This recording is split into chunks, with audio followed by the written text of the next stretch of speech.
Happy day, everybody. I'm Daniel Brafman, holistic health and performance coach, and I'm super excited today to do part 2 of Maxwell Maltza's Psycho-Cybernetics, Chapter 11, How to Unlock Your Real Personality, or as I ended up tagging it, How to Reorient Your True North. This ended up being a two-parter. Last week, I was just so completely overwhelmed with my own work around the chapter that I kept it short, and I'm glad that I did. I'm glad that I let this simmer for a week. I hope that everybody had an opportunity to look at the video from last week and read the chapter, but either way, we're here. Much love, and I think the reason why this chapter is kind of stop you in your tracks is this really is the whole system stripped down to, well, what do I have to do for it to work? And what you have to do in this chapter, as it kind of talks about, is that you have to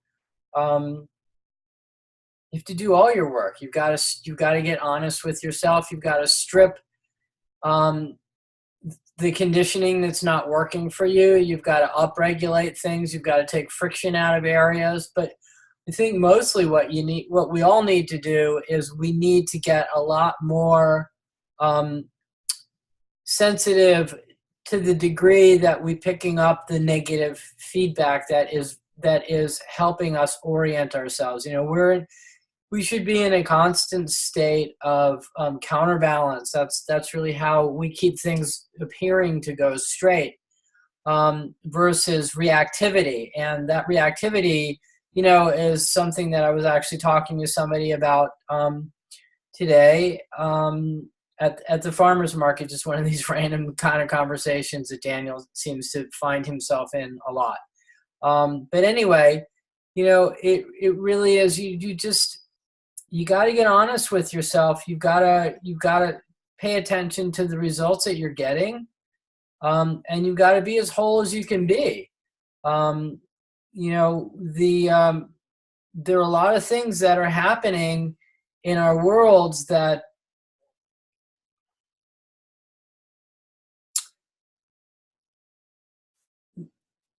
are keeping us consistently off course, not to the degree that we're getting nothing done. And you think this is one of the tricks. It's just taking way too much work. It's taking way too much sort of the process of overcorrection and undercorrection, but mostly overcorrection, where you shouldn't be letting the pendulum swing so far off course before you go, oh crap, I need to counter what's happening. That's kind of what we were talking about at the market is, getting that sensitivity, not so much that, you're like that thin-skinned person that we're talking about, but I mean more to the degree that you just recognize the negative feedback. They say it again and again and again. The negative feedback, it's what's required to get that servo mechanism to even turn on, to actually make corrections. It's the negative feedback. But if we're not sensitive to negative feedback to the degree that we actually appear to not even be doing hardly any work at all, then we're doing more work than we need to be. We need to lower our threshold and let the sensations and let the messages that are, the negative feedback not have to be screaming at us before we're paying attention. So, if you're getting a bad result, if you're broke every month, or if you, constantly having problems in your relationships or whatever, might not be going your way again and again and again.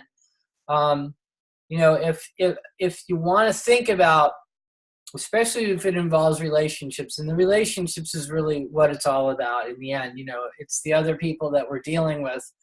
And how we all get along, it makes the difference as to whether we're actually accomplishing, for the most part, what we want or not, especially if it's an enterprise. Enterprises are always transactional somehow, some way. And I think in the undercurrent of this talk is always very spiritual, but it really is about enterprise. It really is about, sort of being your best self. And in doing that, that means a lot of different things. And one of them is removing friction so we don't have to work so hard. And in not having to work so hard, we might actually have time to enjoy what we do accomplish or just accomplish more. It just depends on where your motivation is. But, the end of the chapter had a line that really caught my attention. And normally, I don't skip around so much. I'm a little more linear, but this whole subject is not linear. This is really about, what do we need to do to get it right? But this just speaks to me. I don't know if it's going to speak to everybody, but I do want to kind of go more towards the end and not at the beginning, especially because this is part 2. But you can never admit you're wrong. It's not the right one. Sorry, guys. Well, this one is actually, it's almost the very last highlight of the chapter.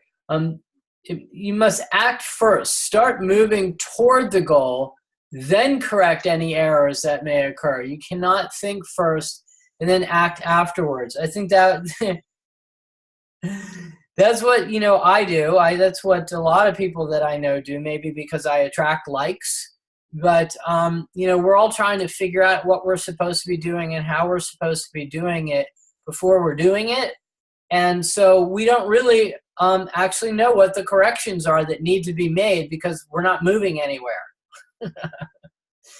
Busted. I've been stuck in a space around this for a while. So, and then I'm actually going to keep the call short and let it be a little rambly again and a little odd and off. But, towards the end of after I went through this chapter again and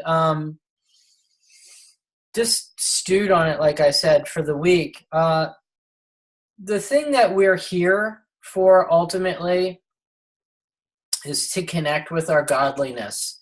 And whatever that means to you, it's where, there is a purpose and we know what it is, and that is our true north. Even if it's something that changes over our lifetime because, things do change, from moment to moment, it should be. But our uniqueness is our godliness. And so when we're always, sort of doing things towards externalities, when we're driven by peer pressure, when we're driven by, our concerns for what other people will think or what they won't think, whether we'll be successful or whether we'll not be successful, we're kind of getting in our own way. If you're really living your true purpose and you really are just in your authentic personality, there's no way that you're not going to attract and actually accomplish your purpose, because that's what your personality is here for. It's actually your guidance system to your purpose. So I'm going to leave it at that. Peace out, everybody. Part 2 is a wrap.